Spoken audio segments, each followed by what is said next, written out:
Jimmy's partner coming to you from Binghamton, New York the day after a crazy snowstorm. I stepped outside and I found our sidewalks were completely covered in snow. They had people up here still doing work, cleaning off sidewalks, cleaning out cars. Here's a path from our front door all the way down to the entrance so we can get out, so we can get down the hill later.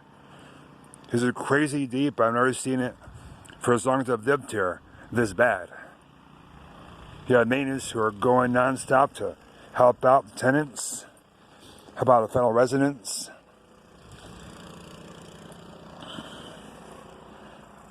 There's a valley right down there, Binghamton and beyond. Other counties and towns, cities were buried starting yesterday. Don't know if this is going to be the only snowstorm we get or not. This is what we have. It's so crazy. Very crazy. See.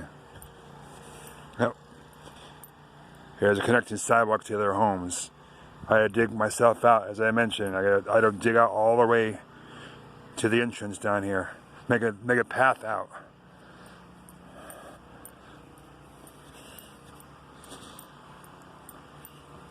And there we go. And here we are. Take it easy, people.